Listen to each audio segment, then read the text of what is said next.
À la une, Mariano Rajoy prêt à suspendre l'autonomie de la Catalogne si l'indépendance était déclarée unilatéralement. Ce samedi, les Espagnols ont eux battu le pavé pour demander l'ouverture d'un dialogue entre Madrid et les autorités de Catalogne. Plus de 260 personnes interpellées en Russie après une démonstration de force de l'opposition.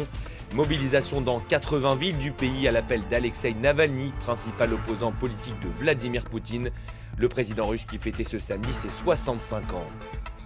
Nate a touché terre aux États-Unis après avoir causé la mort d'au moins 25 personnes en Amérique centrale. L'ouragan frappe désormais les côtes de plusieurs États américains, dont la Louisiane. Sur place, vous le verrez, les évacuations se sont multipliées ces dernières heures. Voilà pour les titres. Bonjour, soyez les bienvenus sur France 24. Le message de Mariano Rajoy est clair. Si déclaration d'indépendance il y a, elle ne débouchera sur rien. Propos accordés à nos confrères d'El País, le Premier ministre espagnol qui se dit également prêt à suspendre l'autonomie de la Catalogne. On écoute Mariano Rajoy. Ayez l'absolue certitude que le gouvernement empêchera toute déclaration d'indépendance.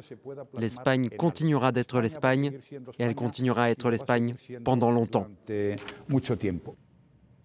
Et ce samedi, des milliers d'Espagnols vêtus de blanc ont défilé à travers tout le pays. Rassemblement dans les rues de la capitale, mais aussi à Barcelone. Des Espagnols qui réclament l'ouverture d'un dialogue entre les autorités catalanes et le gouvernement central. Reportage à Madrid, bastion des unionistes, signé de notre correspondante Mélina Huetz. Elena est catalane, mais elle vit à Madrid depuis plus de 30 ans. Pour elle, ce drapeau espagnol est une manière d'apporter son soutien au gouvernement central. Ce n'est pas la première fois que je mets le drapeau. Les autres fois, c'était pour des événements sportifs. Mais c'est vrai que c'est la première fois que nous le mettons pour revendiquer notre identité. Aujourd'hui, toute la famille s'est donné rendez-vous. Enfants, neveux, cousins, c'est la première fois qu'ils manifestent tous ensemble pour une Espagne unie et indivisible. L'Espagne aime la Catalogne et veut qu'elle continue de faire partie du pays. Mais nous, en Espagne, on a une constitution, celle de 1978, à laquelle on doit se référer. Si on ne respecte pas les lois, ce sera la jungle. Pour la majorité de ces unionistes, les hauts fonctionnaires indépendantistes doivent être mis sous les barreaux. En charge des arrestations, la Guardia civile et la police nationale. Malmenés par les indépendantistes, les forces de l'ordre sont ici en terrain conquis.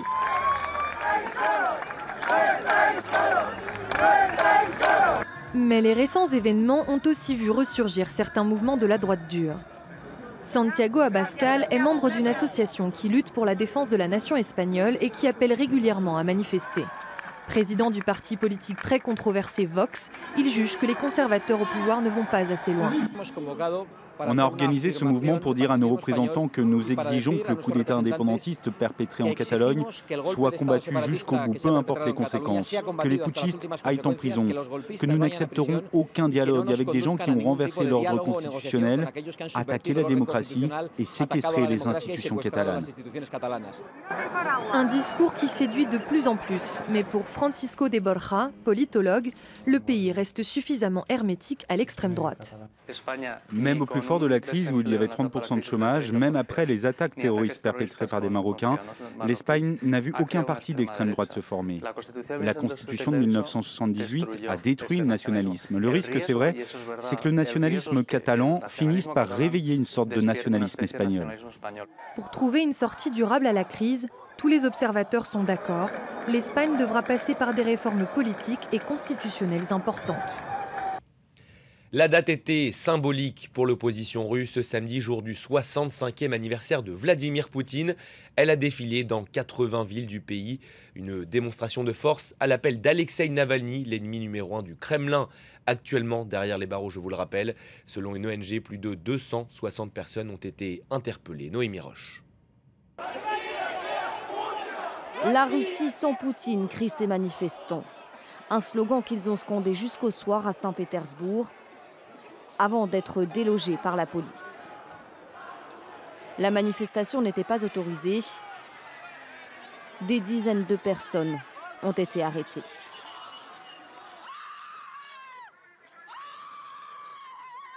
Quelques heures plus tôt, la manifestation se déroulait dans le calme.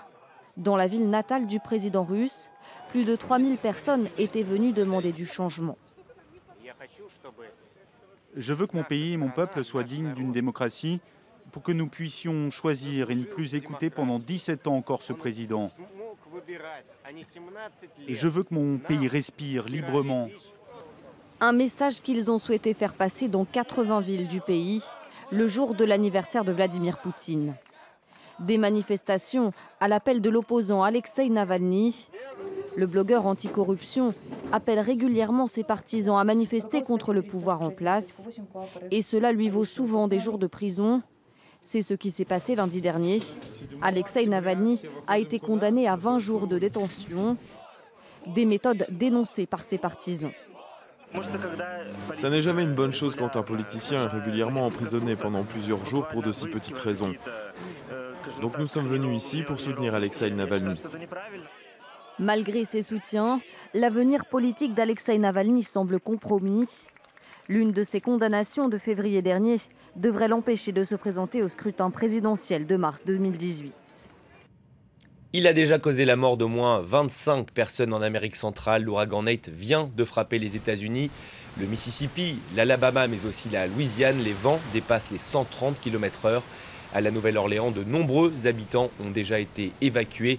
Une ville encore traumatisée par le passage meurtrier de Katrina. C'était en 2005. Les images vous sont commentées par Noémie Roche.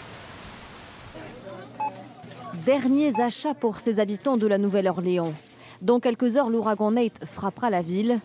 Ils se préparent à rester terrés chez eux, non sans appréhension. J'ai surtout peur pour ma voiture. Ma maison est surélevée, alors ça ne m'inquiète pas trop. Ma voiture, oui. Ces habitants, eux, ont reçu pour consigne d'évacuer leur maison. Elle se situe en première ligne du passage de l'ouragan. Pour l'instant, ils tentent de protéger leurs biens. Mais cette femme l'assure, elle n'hésitera pas une seconde à laisser sa maison. Je ne veux pas d'un autre Katrina. Regardez dans ma voiture, tout est prêt. Pas question non plus pour les autorités de revivre Katrina. En 2005, l'ouragan avait dévasté la ville et causé la mort de 1800 personnes. Alors le maire se veut rassurant et assure qu'il a pris les mesures nécessaires. Notre plus grande menace n'est pas forcément la pluie, mais les vents et les vagues. J'ai donc mis en place un couvre-feu à partir de samedi soir 18h jusqu'à dimanche matin. À mesure qu'il avance, Nate se renforce. Résultat, les vents pourraient dépasser les 150 km/h lorsqu'il touchera les côtes américaines. La Louisiane, mais aussi le Mississippi et l'Alabama se préparent au passage de l'ouragan. Dans le reste de l'actualité, la visite de Mike Pence à Las Vegas. Le vice-président américain a participé à une cérémonie religieuse en hommage aux 58 victimes de Stéphane Paddock. L'occasion également d'inaugurer un parc du souvenir près d'une semaine après le drame Laure Wagner. 58 colombes lâchées dans le ciel pour les 58 morts. Après la tuerie de l'hôtel Mandala Bay, les habitants de Las Vegas rendent hommage aux victimes en prière. Nous prions pour la guérison des blessés. Nous prions pour leurs proches, pour les survivants. Nous prions pour tous les secouristes, pour ceux qui sont entrés en premier sur les lieux. Nous prions pour les infirmières et pour tous les médecins. Une cérémonie religieuse a été organisée dans le centre de Las Vegas ce samedi, en présence du vice-président américain. Dans un discours aux accents lyriques, Mike Pence a salué l'héroïsme des Américains qui risquent leur vie pour les autres. Au plus profond de l'horreur, il y aura toujours de l'espoir, grâce aux hommes et aux femmes qui risquent leur vie pour les nôtres. Nous trouvons de l'espoir dans les actions héroïques de la police de Las Vegas et des pompiers, et nous trouvons de l'espoir chez tous les Américains dont les actions héroïques face à l'horreur ont inspiré la nation. Loin des hôtels et des casinos, des arbres et des fleurs ont été plantés dans un quartier en réhabilitation dans le nord de la ville. Ce parc du souvenir doit permettre aux habitants de se recueillir et de soulager leurs angoisses. L'enquête, elle, est au point mort. La police n'a toujours aucune piste crédible sur les motivations du tireur. Allez, on passe au football avec l'excellente opération de l'équipe de France en vue du Mondial 2018. En Bulgarie, les Bleus se sont imposés 1-0 au terme d'un match parfois très rugueux. Une victoire mardi face à la Biélorussie et la France décrochera son billet pour la prochaine Coupe du Monde. Ce sera en Russie. Écoutez les précisions de notre spécialiste des sports, Benoît Perrochet. Sans briller, encore une fois, les Bleus se sont quand même imposés à Sofia. Un seul but marqué dans cette partie dès l'entame de la rencontre par Blaise Matuidi. 9 buts en 59 sélections pour le joueur de la Juventus Turin. Deschamps qui avait décidé pour cette rencontre de changer son système de jeu. Un 4-3-3 avec Lacazette en pointe, épaulé de Kylian Mbappé et de Antoine Griezmann. Les trois attaquants qu'on a très peu vus sur la pelouse du Levski Stadium. La mauvaise nouvelle côté tricolore, eh bien c'est la blessure d'N'Golo Kanté, la sortie du milieu de terrain de Chelsea qui a complètement déséquilibré cette équipe de France. Mais l'essentiel est là donc pour les hommes de Didier Deschamps. Les Bleus, première équipe à s'imposer dans ces éliminatoires en Bulgarie. Première équipe de France également à remporter un match à Sofia depuis 1932. L'essentiel est là, donc je vous le disais, pour Didier Deschamps. On va faire le point au classement. Les Bleus qui reprennent la tête du groupe A que la Suède avait provisoirement occupé après avoir étrié le Luxembourg 8-0 en fin d'après-midi. La France en tête avec un tout petit point d'avance sur la Suède. Prochain adversaire des Bleus, ce sera la Biélorussie pour clore ces éliminatoires mardi prochain au Stade de France. Les Biélorusses qui se sont inclinés chez eux face aux Pays-Bas. Mais avec cette victoire face à la Bulgarie et même en cas de défaite face à la Biélorussie mardi prochain, les hommes de Didier Deschamps sont au moins assurés d'être barragistes. Il récompense chaque année les meilleurs reportages de guerre. Cette année, le prix Bayeux-Calvados a mis à l'honneur le travail des journalistes à Mossoul, comme celui d'Olivier Sarbil, un format long diffusé sur Channel 4 News. Toujours en télévision, le format court revient lui à la journaliste syrienne Ouad Al-Kateb pour le dernier hôpital d'Alep détenu par des rebelles. La Syrie, vous le savez, plus de 330 000 personnes sont mortes depuis 2011. À Bayeux, l'AFP expose 40 clichés pris à Alep. Notre reporter Fanny Allard a rencontré Amir Al-Albi, l'un des photographes qui expose. Voici son reportage. Karam, Zakaria, Bara et Amir se sont rencontrés au début de la révolution syrienne. Tous les quatre originaires d'Alep, ils ont vu ensemble leur ville disparaître sous les bombes. Le plus jeune d'entre eux, Amir, n'avait que 16 ans quand la guerre a commencé. Il rêvait de devenir psychologue. Avec la révolution, ma vie a été bouleversée. Je n'allais plus à l'école. Je ne jouais plus au foot avec mes copains, tout était écrasé par les nouvelles de la guerre.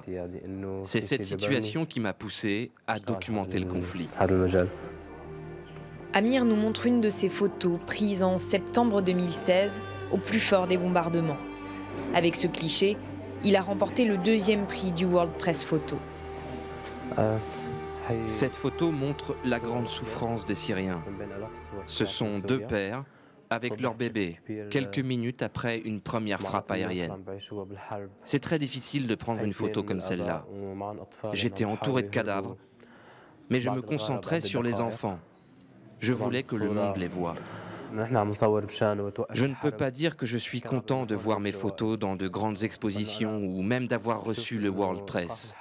J'aurais voulu que cette photo arrête la guerre.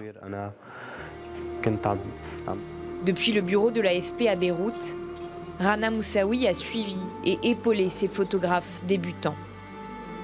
Tous ces jeunes parlent de ce besoin de documenter ce qu'ils voyaient. C'était comme un besoin naturel. Ces jeunes-là n'ont jamais rêvé ou pensé qu'ils allaient un jour devenir des journalistes, des vidéastes, des photographes. C'est la guerre qui les a propulsés. Amir ne s'est résolu à quitter Alep qu'en avril. Aujourd'hui, le jeune homme vit en France avec sa mère et suit des cours de photographie. Mais son cœur est resté en Syrie. Je ressens désormais une différence entre mes amis d'école et moi. Je n'arrive plus à rire comme eux. Je n'arrive même plus à m'engager dans une conversation simple.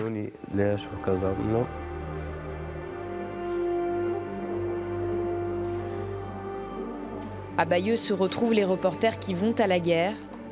Dans le cas d'Amir, c'est la guerre qui est venue à lui. Fin de ce journal, merci à tous de l'avoir suivi. Le prochain journal, c'est dans 15 minutes sur France 24.